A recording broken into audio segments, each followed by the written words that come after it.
tänaksin veel ja siis annaksin korraks sõna ka Paul Reetsile. Ma tahaksin tänada Mart Oravat, Ajakirja Akadeemia toimetajat ja Toomas Hiiot, keda vist siin täna ei ole, Eesti Sõjamuuseumist. Nemad on mehed siis, kellel ma ajaloolistes küsimustes palju võrdlen oma tarkusest, alati kui mingi probleem on, helistan, küsin, kirjutan. Ja Mart ja Toomas on andnud väga palju. Ja tänaksin siis veelgi, tänud on nii paljud, aga ma nüüd loen siin ette terve nimekirja veel. Tänaksin Vilve Asmerit, Sirje Helmet, Joel Iljat, Jaak Jõerüüti, Kersti Kolli, Argo Kuusikut, Noora Laost Ameerikast, Texasest, Enn Lillemetsa, Mati Mandelit, Jaanika Välli, Eda Seppa, Eneret Soovikut, Tiiu Talvistut, Kalli Tammarut, Sandra Claudia Tähte, kes on siin meie keskel, Mainzi ülikooli kasvandik, kes on lugenud, Sandra, ma ei tea, kas sa näitad ennast?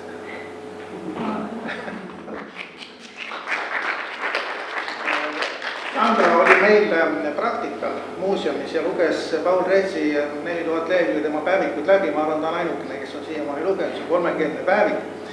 Ja Sandra märkmetest, Sandra märkmed olid ka minule siis väga,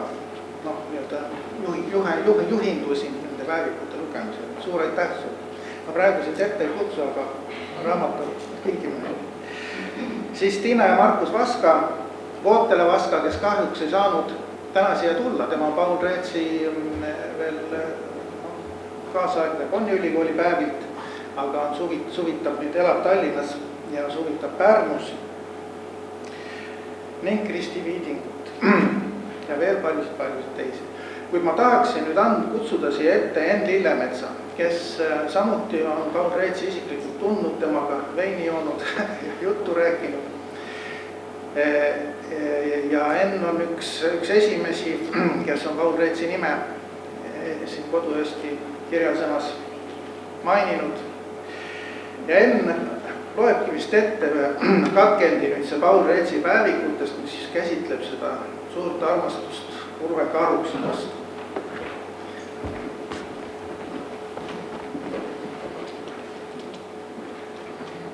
Nii palju ütlen ette, et tegelikult jõudsin mina Paul Reetsi juurde nii vaimses mõttes kui ka isiklikult tänu Rügade perele. Eduard Rügale, tema abikaasale ja tema tütardele. Ja tema tütred ja nende pered tervitavad meid täna siin Ameerikast ja mõtlevad ka Pauli peale, kes võib öelda, et need tütred on lapsest peale tundnud Paul Reetsi, sest ta oli nende peres sage külaline ja ka kuidagi oma inimlikelt tõekspidamistelt sobisid nad Eduard Rügaga suurepäraselt. Sinna hulka kuulus ka selle kunstikogu kogumine, mis nüüd on Underi ja Tuglase kirjanduskeskuses. Selles komisjonis Eduard Rüga oli vedaja kaua aega selle kogu koondamisel ja üks liige oli Paul Reets. Aga jah, Urve Karuks, need on jah katkendid, mida Jaan mulle valis ja nii palju isetegevust ainult, et paar lauset ma sinna valisin veel juurde, mitte ei kirjutanud ise.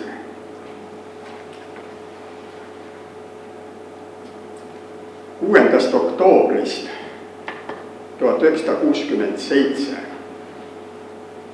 just 2 nädala eest, Urvega tantsides ei tundnud ma lõhna. Vähemalt lõhnaõli ei paistnud ta kasutavat. Ainukene lõhn, mis ta ligiduses hoovas, oli soojus. Isegi lõhnata soojus. Esimest korda tundsin ta lõhna, kui ta luuletuste lugemisel sel teisipäeval näpuga ridade järge näidates otse sülver olis. Nii süütult ja teadmatult nagu laps. Siis tundsin ta lõhna. See on soe, loomulik naise lõhn. Puhas, natukene mõru, kibe, magus, aga terakene hulka. Või on see siiski mõni parfüüm õigetasaselt kasutatud? Parfüüm, mida veel ei tea. Kuigi parfüüme suhteliselt hästi arvan teada. 3. kord tundsin ta lõhna viimasel hüvastijätul, kui ta emadetere naeru kudrutas. Tasaste võngetena, nagu kudrutav naer, oli ka lõhn, puhas, loomulik naise lõhn. Juba vähegi suuremas seltskonnas armastab ta istuda varjus eraldi, kas selleks, et vaadata, näha, osa saavat, aga mitte ühtudes. Täpselt nädal aega tagasi Bostonis. Igatsus lähedusele on jäänud. Kuidas küll lõikas, kui bussiaknast nägin viimast maanteesilti. Mäletasin, et see oli minnes esimene. Toronto, Niagara Falls. Kõige võimatuste vastu, olgu olukord, mis on. Armastus on. Kas olen seda otseselt sõna-sõnalt tunnistada tahtnud või ei ole? See on armastus. Mitte ainult mööduv tuju või tõmbejõud. Tema kirja ootan kui hull. Ja see on päris hull. Kardan ka. Ja see on see kõige hullem. Näis, mis siin tuleb. Näis tõesti, mis. Vähegi arvu. Siis on kiri arvuline. Vähegi. Tihti aga, kus sedagi vähest võtta. Isegi kui meeldis või kui olukord võiks sundida midagi muud. Reaalselt, karmilt kärbitud armuga, kui üldse. 4 suurt uud. Urve, urm, ulm, uni. Lõppude lõpuks on süda ikkagi nahast ja verest, nagu inimene ise. Ja läheb ning mahub sinna, mis mahub. Kõigel on piir. Eelnevaid sissekandeid silmitsedes Urvega sai sisse minu märkuste raamat päevikuks. Nii avali pole ma veel olnud nendes kaustikutes. Vähemalt mitte viimase aastakümne jooksul. Esimeses ehk jah, aga sellest on aega nii palju möödas. Kas oli süda kivinenud ja nüüd tõugati lahti praavaga?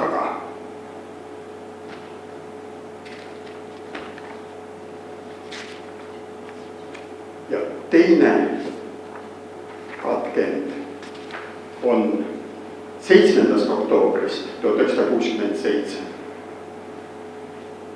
Kõik kokku, kõik need 5 päeva kokku, need 5 korda kokku, mil nägin ja tundsin Urvet. Seal on nendest seda, mis jäi maha, mille eest verinoorena võitlesin taandudes kodumaalt. Urves on seda, mis on Eesti. Mu maa, mu südamemaa, mu südame süda. Natukene jonni, natukene alandust, natukene trotsi, natukene leplikust. Valget päikest ja heledat lund. Ja ööd nii pikad, et kurinal naeravad pedred. Ja arusaamist ja lähedust, lihtsalt lähedust kui leib, Jumala vili. See on ju lähilähedane. Ja lapselikkust ja kõike. Selles naises nimega Urve on kõike. See naine on kodu ise, on kodu. Sealt siis igatsus. Jah, meeldib küll.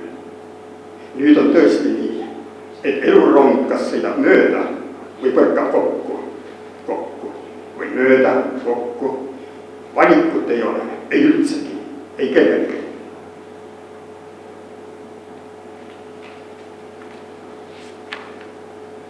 Ja viimane katke 20. veebruarist 1968. Siis Torontos Urve sai Eestiks.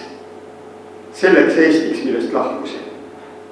Ja taevas oli selge ja kõrgel, kuldne vili veel põldudel ja mustaks küttud maad, metsad, puud, jõed. Joostes, võideldes, joostes 1944. aasta septembrikuul. Siis Torontos, kes seda teab ja julgebki teada, miks just Urve sai Eestiks. Ja lahkumine oli mulle nii traagiline, mahajätmine või plahvatus saatusest, olemisest, olmust, suur, kohutav, monumentaalne, vaikiv, nagu oli see mahajätmine septembris 1944. aastal. ei olnud lootustki ja lootsid. Ei olnud võimalused ibagi ja võtsid võimalustest killu ja serva, teravalt lõigates südame pooleks. Sinine punane. Sellest siis meeldib mulle ENSV lipp. Ning valgega tuli kinni panna, mässida need 2 poolt, et sees oleksid ja sisse jääks need 2 poolt. Sealt peale meeldib mulle roostene, ruske pruun. Need seob. Selles on need värvid kokku ja koos. Ning kas ei ole ka savivärv? Võib-olla ja võib-olla mitte. Kodumaalt lahkumine, seda kandsin siis Torontos veel kord lahtisi käsi. Sinine, punane, valge, kokku ruske roostele. Võimas, rahustavalt võimas. Nüüd on see lõpuni kantud rahule.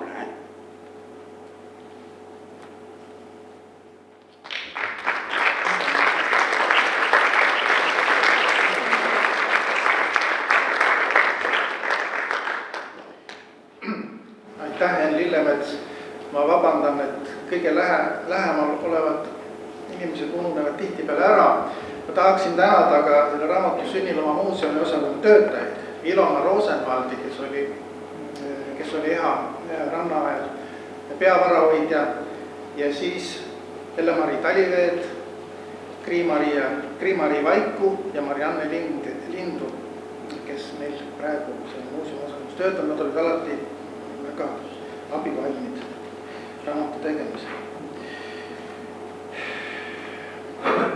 Aga nüüd, ega mul ei olegi siin ju sellist kava ja ma tahaksin või paluksin nüüd siia ette inimesi, kes rääkiksid mälestusi seoses Paul Reetsist või Paul Reetsiga seoses. Ma õiget järjekorda nagu ei oskagi ette kujutada, aga võib-olla alustaksime pihta Viivi Luigest ja Jaak Jõepuudist. Head siinviibijad, minust oleks arrogantne arvata, et ma tundsin Paul Reetsi. Ma olen Paul Reetsiga veetnud New Yorgis ühe õhtu ja ta on mulle eluks ajaks meelde jäänud ja tundub mulle väga lähedase inimesena. Kõige imelikumad lood teeb elu ise ja see lugu minu elus on lõpu või punkti I peale saanud alles nüüd, kui ilmus see Jaani koostatud raamat. Aga kõigepealt ma loen väikese lõigu oma varjuteatrist, kus on juttu Paul Reetsist ja sellest, kuidas see tutvus Paul Reetsiga algas. Osad teavad seda lõiku võib-olla, aga kindlasti enamus ei tea või on unustanud.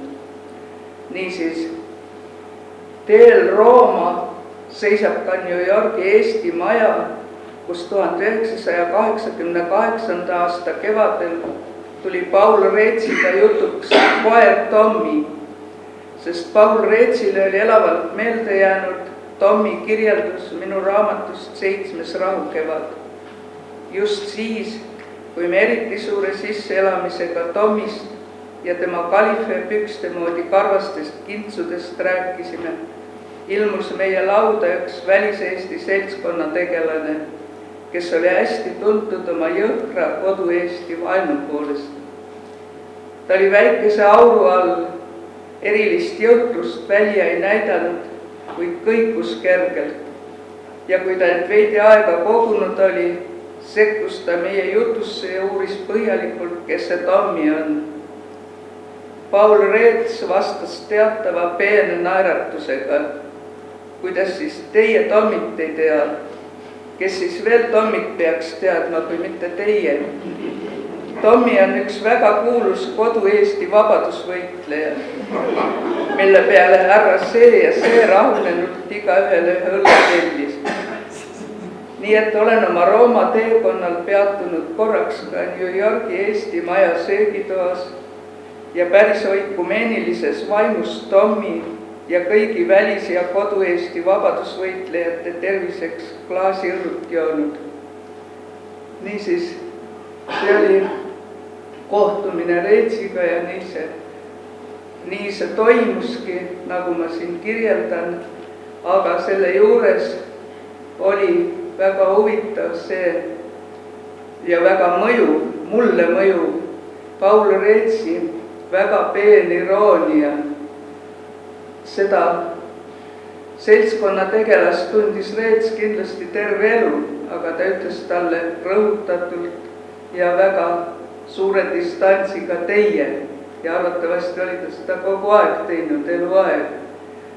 Ja alles nüüd, kui see raamat ilmus, mille me juba oleme kätte saanud ja kui ma selle raamatu avasin, siis nägin ma Paul Reetsi noorpõlve pilti, mida ma kunagi ei olnud näinud. Ja sellel hetkel, kui Paul Reets peenelt pilkas seda kodu-Eesti seltskonna tegelast, nägin ma tema näos seda tema noort nägu, mida ma alles nüüd 31 aastat hiljem tegelikult pildi peal nägin. Niisuguseid lugusid lavastab elu. Aitäh!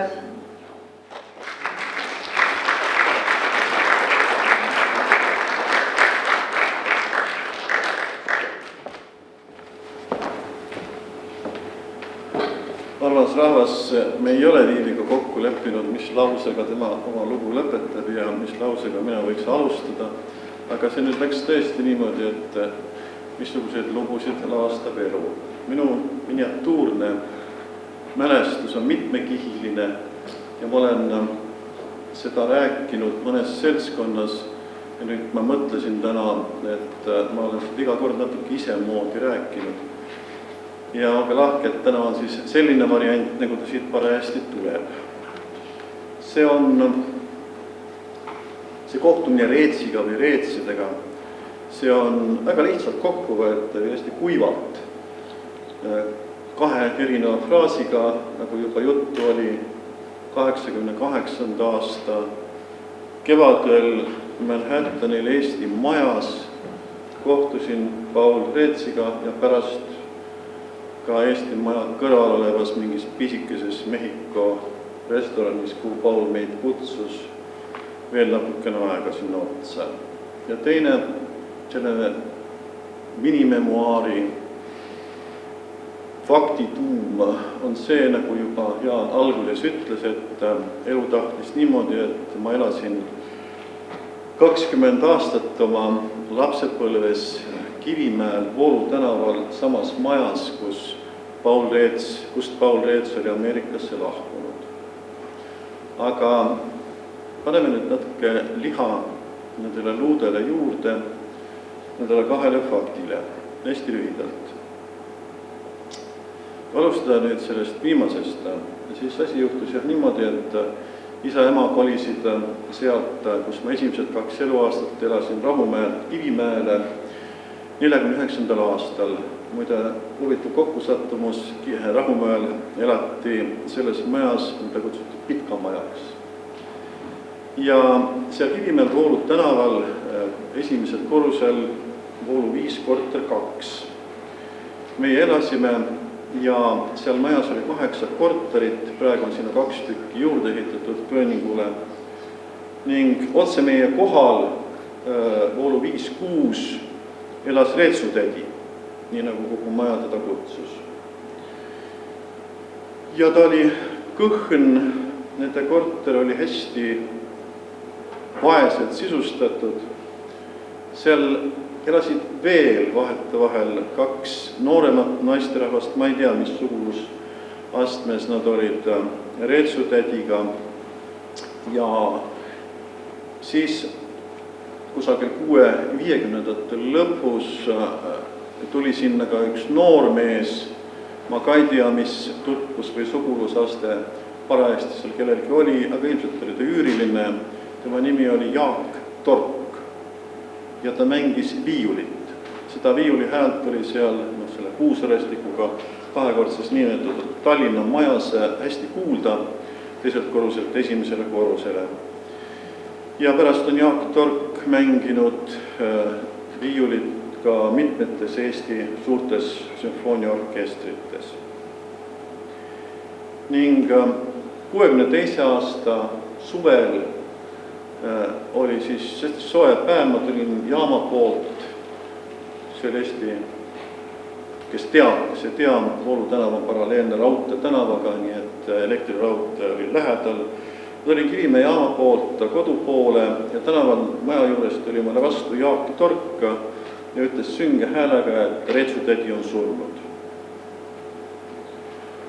See langes niisugusesse pinnasesse, et 61. ja 62. aasta oli meie suguvõsas selline, et Vikat oli niitnud meie 2 vanemapõlve soost inimesi järjest. Ma ei hakka neid praegu üles lugema, palju neid oli, aga neid oli palju.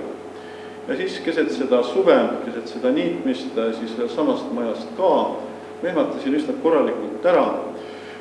Jäin nagu tummaks, aga teha polnud midagi. Läksin koju ja mõtlesin, et kuidas seda nüüd isale emale öelda, sellepärast, et niigi oli nagu minu arust, nagu koolipoisi arust kõva Vikalt üle käinud. Ja ma isegi natuke viivitasin seda ütlemist, ma ei tormanud kohe uksest sisse halva uudisega. Aga sellel õhtul oli asi jällegi meie korteris nii kaugel, et isa oli ostnud ühe oroloon madratsi voodiks ja oli siis jõudnud selle aluse meisterdamisega nii kaugele, et voodi raam ja jalad hööveldatud laudadest olid tal kokkulöömise järgus. Ja mäletan liigagi hästi seda vaikset juuliõhtut ja siis need helid, et kui isa seda kloppis, kui ma sinna läksin sisse ja siis ma mõtlesin, et Reetsu tädi on seal üleval, lähedal ja te saate isegi aru, missugune dramaatiline, mõnes mõttes sürrealistlik ja mõnes mõttes kohutavalt realistlik olukord äkki oli ka heliliselt kõigele muule lisaks. No nii, ja siis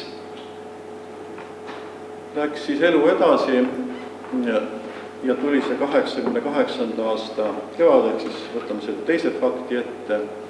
Ja me kohtusime seal New Yorki Eesti majas, aga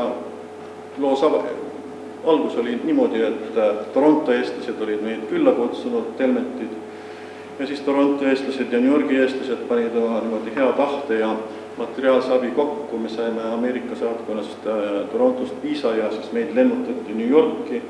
Ma räägin seda kõik ainult sellepärast, et ma olin täiesti ettevalmistamatu selleks, mis see New Yorgis juhtuma hakkab või ei hakka. Meid mulle anti käest kätte, Kaara mäletab seda eriti hästi. Ja võt seesama Eesti maja ja Vabaduspeetli ja Tommi, aga ega sellega see asi siis ei piirdunud, ma ei teadnud täpselt, kes on Paul Reets. Me olime neis esimest korda kohtunud ja ta oli oma iroonilise lause öelnud, aga ometigi see kuidagi tutvus oli tekkinud ja ta kutsus meid kõrvale Mehhiko pisikesse kõrtsi ja ütles, et see on väga head teravad suupisted.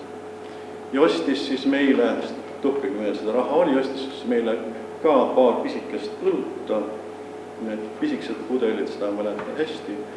Ja siis kuidagi, ja mina ei mäleta täpselt, milliste lausetega see asi nii kaugele jõudis, et me tuvastasime selle olukorra, et tegelikult me oleme ühes majas elanud ja ka Nõmme gümnaasiumis koos käinud.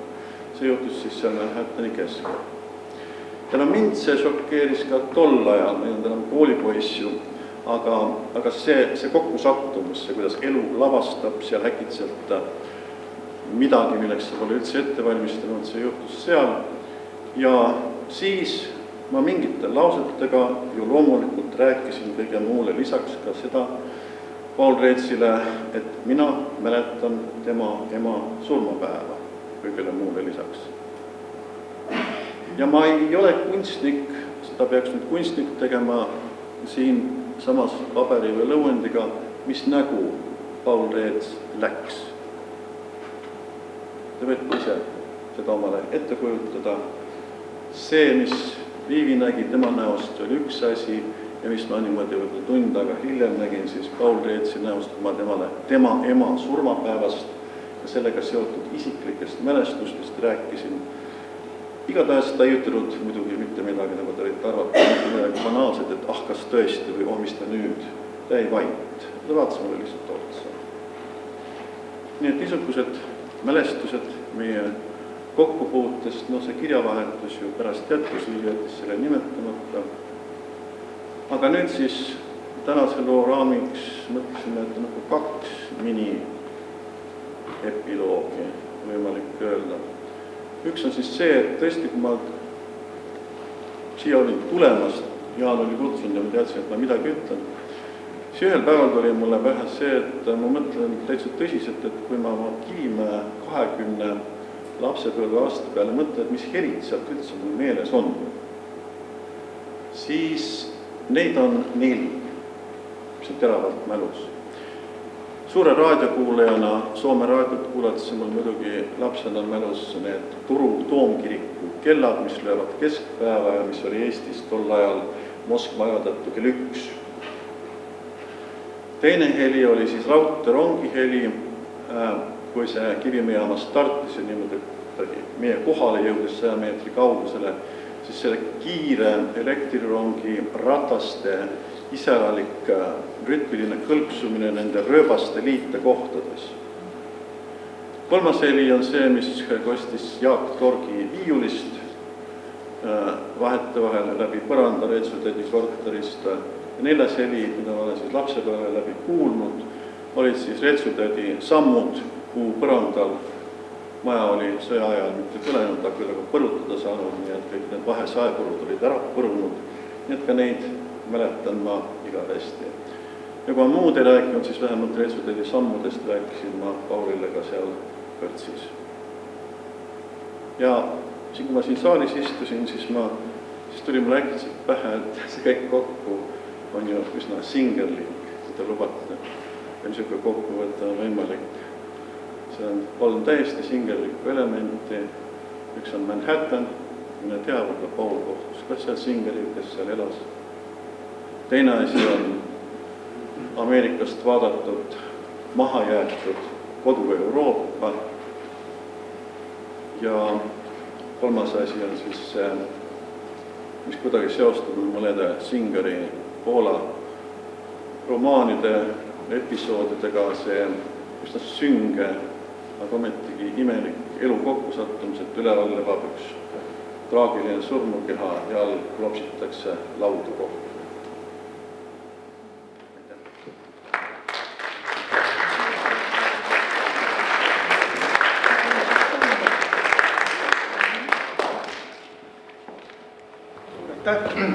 Ivi Luik ja Jaak Jääri.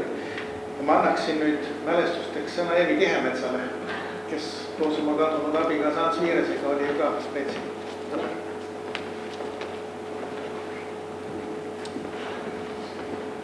Väga raske on mul rääkida pärast nii suurepäraseid kõnesid. Aga meie kohtusime Ants Viires ja mina Bostoni kunstimuuseumis ühel niisugusel pärastlõunasel ajal ja see oli äärmiselt huvitav nüüd juba 22 aastat tagasi. Ja kui tuli Paul Reets, siis vaatasin, et ta oli lühikest kasvu ja väga huvitava näoga. Mõtlesin, et küll oleks huvitav teda joonistada, aga muidugi see kohtumine jäi väga lühikeseks. Ja mulle tundus, Paul Reets oli väga täpselt teadis, mida ta seal muuseumis tahtis näidata ja selleks oli ta vist niisugust natuke läbi mõelnud, mida ta meile näitas. Aga üks eriti meeldejääv oli siis, kui ta viis meid Brancusi magav muusa niisuguse skulptuuri juurde ja hakkas sellest rääkima. Nendest valguse varjudest, mis siis õhtupooliku niisuguses natuke juba hämaras võib-olla valguses langes sellele magavale muusale. Ja see on siis jäänud niisuguseks väga sümboolseks ja põhiliseks sümboliks minu jaoks, et see sümbol on mind jälitanud terve elu. Nagu ma olen seda isegi kasutanud oma mõnes töös, niisugune magav pea ühe postamendi otsas. Ja see, kuidas ta rääkis, no seda on muidugi võimatu peaaegu edasi anda, aga see jäi nagu hinge. Aga siis, kui me olime juba kodus, siis tekkis meil kirjavahetus. Kahjuks ei ole need kirjad kõik vist säilinud või on selles suures paberimäsus veel leidmata. Aga siis tulid pikad telefonikõned, mis ei tahtnud lõppeda. Ja me olime täiesti mures, et kuidas ta jõuab maksta nii pikkade kõnede eest. Ja siis ta ütles, ärge muretsege, mina Eestisse ei tule, mina ei sõida ja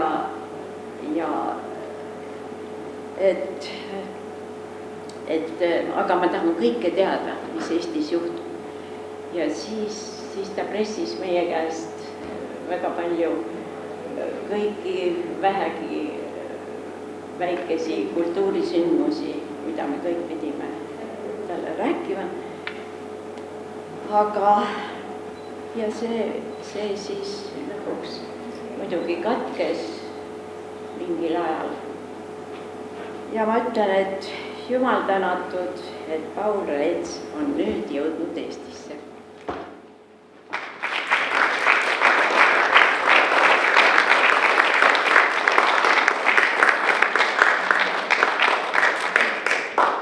Evi Tienes. Kui me vaatame pärast seda filmi katket, siis siin lõpus juuakse Tommi auks. Nii et unustasin öelda, et nüüd me teame ka, kes ei teadnud, kes see Tommi on, kelle auks kõlasi tõstetakse.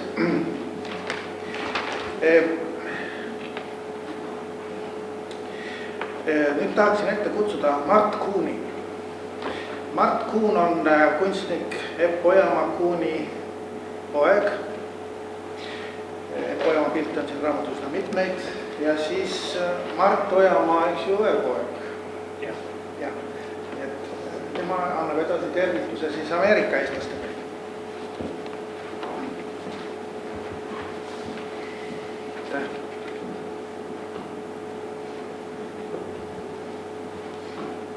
Paul Reets oli minu vanaema Linda Ojamaa hea sõber. Tegelikult oli Paul Reets Linda Ojamaa kogu perekonna hea tuttav ja alati teretulnud külaline. Mu ema ja mu onu on juba nimetatud. Seega jätsid Paul Reetsi vaated ja mõtted kunsti ja kultuuri kohta oma jäljed ka meie arusaamisele mitte ainult Eesti kultuurist, vaid ka inimkultuurist üldse. Selles vaimus esitan Betty Alberi luuletuse Suured loogajad.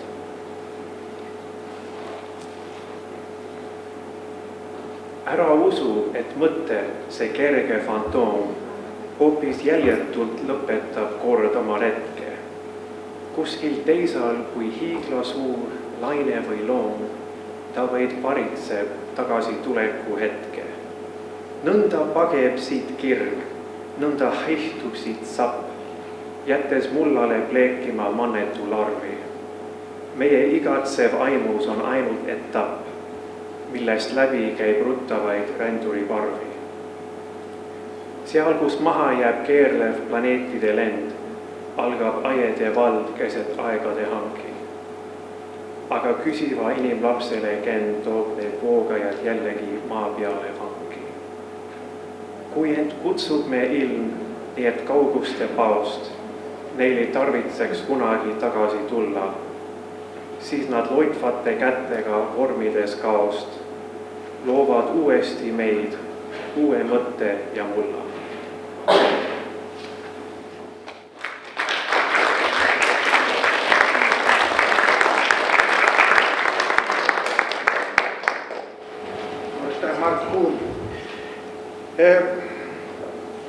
Ma igaks juhuks küsin, et ega Vilem Künnalt ei ole saalis meie juures. Mina ei ole märganud. Nüüd võivad Paul Reetsist, kui keegi tahab veel ma vaatan mingil hetkel selle filmi mängima, siis võib ka muu tegevus siin alata. Meil natuke süüa juua ka. Aga meie seas, selle ma tahaks ära märkida, on ka üks Paul Reetsi sugulane. Tema on Leo Nebukat ja te elate vist, eks ju, Haapsalus või Tallinnas. Minu vanaisa ja ja ma tean. Ja täna kõik said ka üllatuslikult teada, et on ta sugulane, aga ma siis räägin, et Pauli isa oli Villem, minu vanaisa oli Johannes ja üks vend oli veel August, need olid 3 venda. Ja mina olen Johannese tütretütar. Paulile olen tehke mulle selgeks, kuidas on õige. Kas on onu tütretütar või onu tütretütar? Üks ja sama isik. Kuidas õige kirjaviis on? Kirjandusinimesed kõik. Onu tütretütar või onu tütretütar? Minu vanaisa ja Pauli isa olid siis vennad. Mitte vennad, vaid isad oli vennad. Mina olen talle vana onu tütar. Minu ema elab Haapsalus, tema on siis onu tütar. Sugulussuhe on selline. Ja mina teda kohanud ei ole, aga me pidasime kirjavahetust.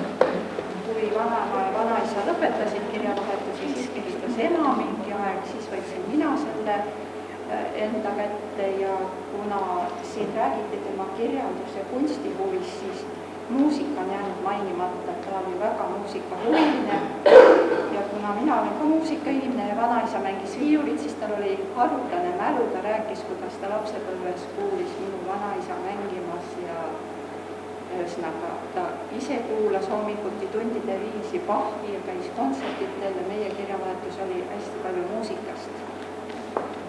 Ja kuulsin mina esimest korda siis, kui ma olin väike laps Haapsalus vanaisa pööningul kondasin, siis iga kord, kui ma alla rollisin, siis öeldi, sa olid Reetsi Paul. Mina ei tea, mis see tähendab, aga hiljem sain teada, et tema oli ka selline tuhni ja kõiges ja samamoodi iga kord, kui ma pööningult alla tulin, jälle öeldi, sa olid nagu Reetsi Paul. Mälu oli tal haruldane, huvisid oli tal palju, nagu siin kõik räägiti, nii et minul on täna väga huvitav päev olnud. Meie kirjavahetus lõppes 90. aastal, kui ta teatas mulle see kiri täna, mis on tõesti nii kehvalt aru saada, et ta ei näe. Kuidas? 2010 vabandust, et ta ei näe enam kirjutada ja ühesõnaga ta tervis on väga halb ja siis ta läks ta hooldekodusse ja siis oli tal veel õde Lea ja mina kannan ka tema nime Lea. Ma ei tea, miks, kas sellepärast, et sugulane.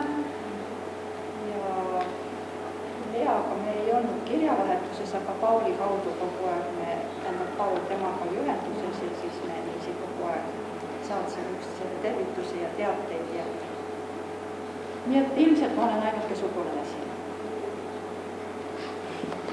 Aitäh!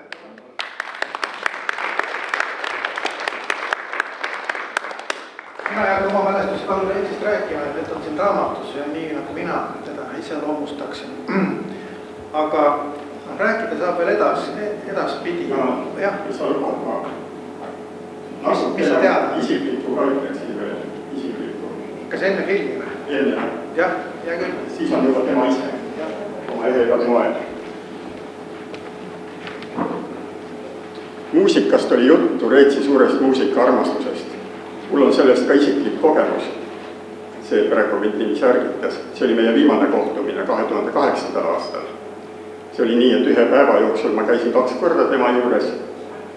See oli muidugi viga, aga no ma ei hakka seda nüüd rohkem avama. Aga muusika, kui ma teist korda läksin, siis ma kolkisin Reetsi ukse taga vahelduva eduga niiviisi peaaegu tund aega, sest ta kuulas ilusat klassikalist muusikat nii kõvasti, et see kajas üle terve selle suure kortermaja, kus ta siis elas.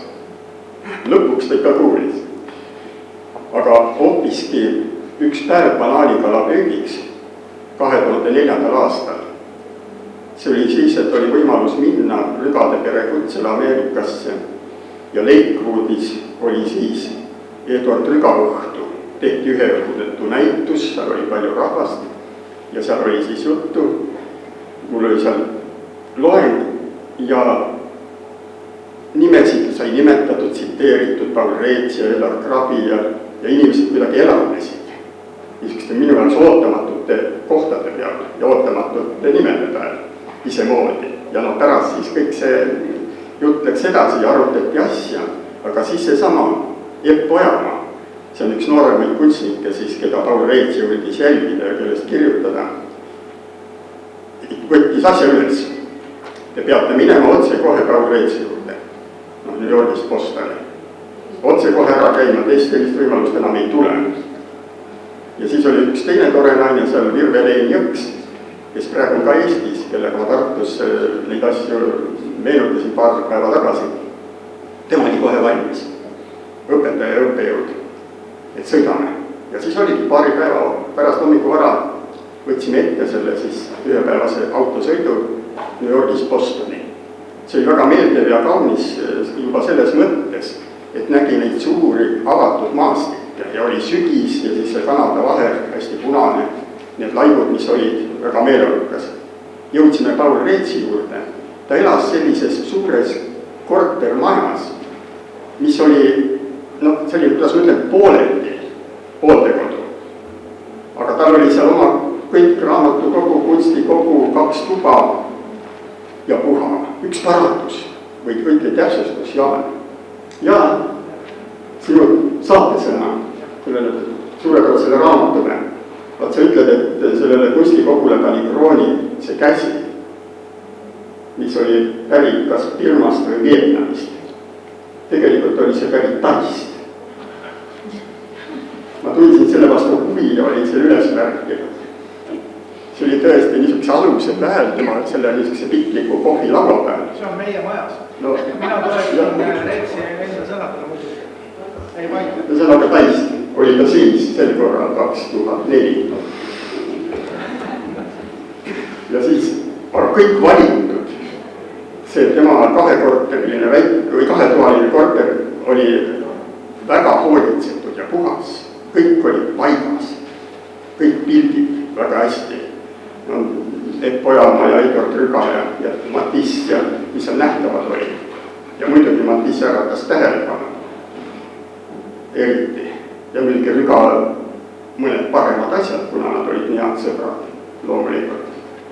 Aga siis oli tal seal nii-öelda rõdu peal, kui ta esimesel korrusel, aga ikkagi oli selline uks ja seal taga oli üks väike aed, Jaapani aed, mille ta oli siis kujundanud, millega ta tegeles. Pisikene, mõne ruutmeetrine selline territoorium ja siis kõik võimalikud erineva kujuga kivid ja värviga kivid oli ta sinna kompositsiooni asetanud ja tekitanud sellised käigud ja riiulid just kui, et ta oli selles väikeses ulatuses loonud täiesti niisuguse võimsa oma maailma. Ja see oli siis mitu tundi sellist tihedat, säravat, vajukat vestlust. Kui ma seda raamatut vaatan, mida kõik oleks võinud veel rääkida, aga seal lihtsalt ei topi siin aja lühiku sisse. Hingama peab ka vahepeal. Ja pärast see Virve, kena Virve, kui me siis ära tulime, me võtsime muidugi kaasa, Rügade pere juhendas meid põhjalikult. Ja Reets, kes oli suur romantik, oli ju tegelikult oma suhtumisel kunstiasjadesse väga kaine. Kuigi aus oleks öelda, et ei suutnud mitte alati kaineks jääda. Ja suure romantikuna ongi seda raske teha. Ja nad Rügad valgustasid, et valge saksa vein on Reetsi lemmik. Valge saksa vein. Seda me siis võtsime ka kaasa, see paar pudelit ja järgmist toredamaks läks. Ainult et laua peal oli Reetsil ühe ilusa aluse peal. Oli 2 õuna, mis juba niiviisi hakkasid kergelt mädanema. Nii nagu see Tannil piltide ees pirnid kätte ära vedelesid. Ja siis, kui me sealt hakkasime ära tulema ja auto olime sinna kuskile parkinud, siis äkki selgus, et auto on ära viidud. Selliselt nüüd tagantjärgi nagu tänagi võis märgata, et Reets viskab viikasid rõõmuga ja lõbuga. Auto oli ära viidud. Saime siis lõpuks jaole, siis selgus, et sinna tohtinud üldse parkidagi autosid. Reets ütles meile rahulikult, pange siia ära, see auto viite puha. Ja siis saime kuskilt, et umbes veerand tundi on aega politsei jaoskonda jõudmiseni, sest muidu me ei saagi autot kätte samal peal ja me päeval peame õõrge korteri kuskil leidma Osteris hoopis.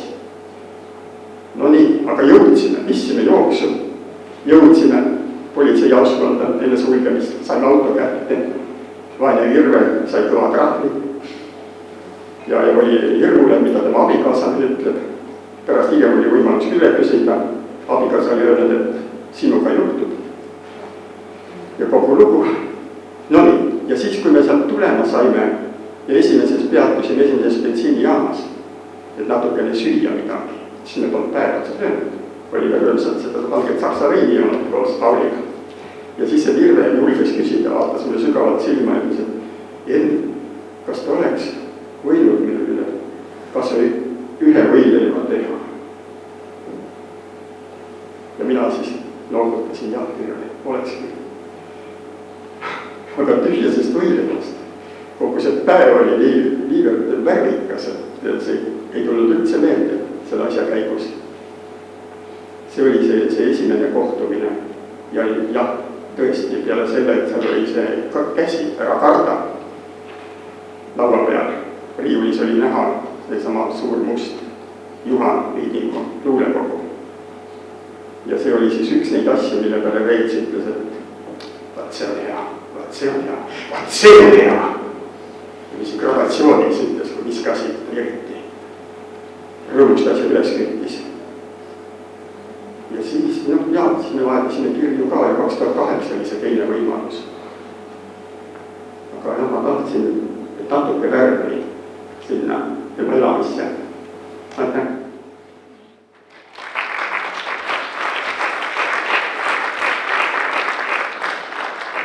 Suur aitäh! Ja nagu Enn ütles, hingama peab ka sööma jooma võileiba.